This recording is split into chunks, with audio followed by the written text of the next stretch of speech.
Unit 7, Lecture 7, Activity 3, page 108. Paging RoboDoc, Robots in Medicine. A lot of us, when we think about robots, we imagine these walking and talking mechanical men, something that we might have seen on TV when we were children, or read about in science fiction stories, or seen in movies. But that's not the case. Robots are not designed to look human, and they're probably nothing like you imagined them in your mind. Now, what I'm going to do in this lecture is talk a little bit about what a robot is, and then I'm going to talk specifically about how it's being used in our world today in one very important place. It's being used in many, many different places, of course, but the place I'm going to focus on is the hospital operating room. You might be surprised if you look up one of these days, and instead of seeing your doctor, you may see a robot doing some of the work. So let's just start with a definition. What is a robot? It's interesting, because the word robot comes from a Czech word. I think the word might be something like robota, and the word means forced labor. So the idea is that the robot is something that we can get to work for us. The robot isn't taking over, the robot is assisting us. We're forcing it to do work and follow our orders. Now, the Robot Industries Association came up many years ago with a definition for robots that was more specific, and I'd like you to take this definition down because it gives you a good sense about what the qualities of all robots are. What do all robots have in common? So here's the definition. A robot is a reprogrammable, multifunctional manipulator designed to move materials, parts, tools, or specialized devices through variable programmed motions to perform a variety of tasks. It's a long definition, but it's worth looking at, and let me repeat it. A robot is a reprogrammable, multifunctional manipulator designed to move materials, parts, tools, or specialized devices through variable programmed motions to perform a variety of tasks. Now, the key words in that definition are reprogrammable and multifunctional. Reprogrammable lets us know that all robots can get new instructions, and we don't have to change the basic structure. The structure will remain the same, but we can keep giving it new instructions. We can program it to do different things. So it can be taught a new task or a new routine. So it can change the order of activities. It can change the placement of materials. So it's some kind of machine where the basic structure stays the same, but we can program different activities and tasks for it to do. Multifunctional, the other key word here, tells us that the robot can perform a variety of tasks. So the robot is not only going to do the same movement over and over again, but it can do many types of tasks. It can check its work. It can make decisions. It can alter its performance as needed. As an example, there are robots that are being built today that can sense when there is something in its path, and they can then alter their direction or move around an object placed in the way. Obviously, they're not really seeing, but they're making decisions based on what is around them and changing their performance accordingly. Now, how do robots work? Okay, all robots have some kind of microprocessor, like a computer chip, that acts as its, quote, brain, and this microprocessor activates different movements by the robot. Most robots are equipped with a single hand. We call that hand an end effector. Here, let me write that on the board. An end effector, and this end effector is at the end of a single arm, which has about 5 or 6 joints in it. Okay, so you have a single arm with 5 or 6 joints and a single hand at the end of that arm called the end effector. But don't imagine a human-looking hand here. Some robots have 2-fingered hands, which can be used like tongs to pick things up. But some robots have no recognizable hand at all. They just contain the tools that are necessary for the job. So maybe they contain something like scissors or a knife or something like that. But that hand part is called the end effector, whether it's a 2-fingered tong or whether it's a tool. It's the end effector. Okay, now as I said, I'm going to talk about one use of robots, and that's their use in hospitals. And robots can be seen in different parts of hospitals at this point. But one particular example that I'm going to discuss is the use in the operating room of a robot called RoboDoc. And RoboDoc is not necessarily very smart, but what it can do, it does brilliantly.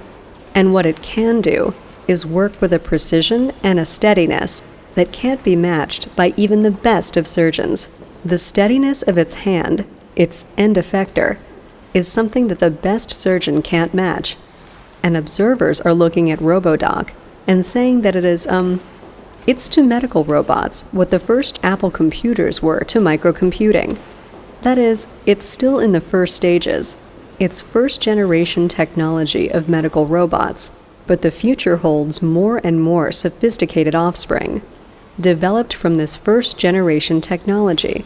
And the area that RoboDoc is particularly excelling in, it's really showing its stuff, is in the area of hip replacement surgery. Now, most of you are too young to even think about hip replacement surgery, but for elderly people, or older people, it's actually a very common surgery. There have been more than 500,000 hip replacement surgeries performed worldwide. And that was part of the reason this is an obvious choice for researchers when they were looking at how to use robots in the operating room. They looked at hip replacement surgery, one, because it's a very common surgery. And the other reason it's especially appropriate for robots is because it's a very physically demanding, physically laborious surgery. It takes a lot of physical labor on the part of the surgeon to perform this surgery. And I'll explain this more in a second. Okay, in the past, and still now when not using RoboDoc, what surgeons had to do is, when they wanted to do hip replacement surgery they carved a cavity in the patient's thigh bone. And this carving is actually what it sounds like. It's almost like carpentry. The surgeons need to cut a cavity into the bone. And this is why I say it's a very laborious operation. It's not an easy thing to do. And they also need to bore holes in the patient's thigh bone. Another word for that bone is femur. And they have to do this carving and drilling manually. So, like carpenters, they're carving, they're drilling, and often they use tools like a mallet and a chisel. Tools not exactly known for precision. And like crude woodwork, this process results in a very imprecise fit of the implant into the cavity. So here you've got an implant that you want to fit into the cavity, but manually, surgeons just aren't able to achieve the precision that would be needed for a precise fit. And so the way surgeons get around this is they need to use a kind of cement to hold the implant in place. Okay, well, that might work for a while, but the problem is that this cement loses its grip over time, between 5 to 10 years or so later. And what happens then is that many patients have to undergo a second replacement surgery. And so what RoboDoc does, it does the boring of the holes. It does the carving of the cavity. And in that process, it's able to fit the implant into the cavity within 1/10 of a millimeter, which is precision that no surgeon, even the best surgeon, could possibly achieve. Let me give you a little detail about how this would work. Now what happens is, a patient comes in for a hip replacement operation, and the surgeon first takes a CT scan of the patient's femur, the thigh bone, the large bone running from the hip to the knee, and this CT scan provides a 3-dimensional picture of the bone and surrounding area, and then the surgeon transfers that 3D image to a computer workstation. Now, the surgeon sits down at the computer, and he or she is viewing the 3D image in order to choose the correct hip implant for the patient, and the implant is chosen from a variety of sizes stored in the computer's memory.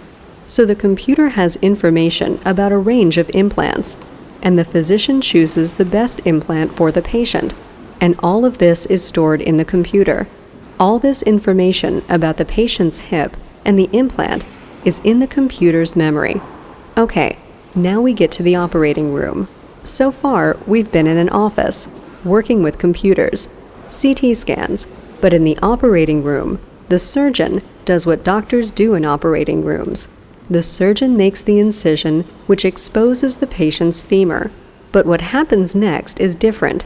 The computer then relays detailed instructions to the robot about the size, shape, and location of the implant cavity.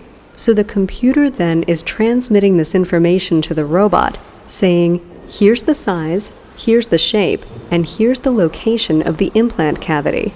And then the robot goes to work. The robot drills the cavity into the patient's bone, so the robot is doing the cutting. Now, of course, the surgeon is retaining full control over the robot during the operation. It's not the surgeon's opportunity to take a quick nap. The surgeon retains full control over the robot using a remote control device with a stop button. Now, when the robot is finished shaping the cavity, about 20 minutes later, it takes about 20 minutes for the robot to actually drill the cavity and bore the holes. The surgeon fits the implant into the cavity and then completes the 90-minute surgery, closing up the incision and all that. According to the robot's inventors, RoboDoc is good at the things that surgeons aren't so good at. They combine a machine's precision with the human judgment. We need the human's judgment, but we also can benefit from the machine's precision. But now, this doesn't mean that there hasn't been resistance to the idea of robots in the operating room. Some express concern that robots will replace surgeons. Others fear that the robots could go crazy and drill a hole in the brain, instead of the thigh bone, for example.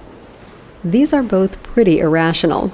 Again, as I said before, developers insist that the robots are being developed to assist surgeons, that human judgment is still very important, and the robots are designed to assist surgeons, not replace them. And, in addition, they stress that numerous safety controls are built into the robot design. So here we are, on the edge of the 21st century. We can only begin to imagine the changes that computers and technology will bring to us.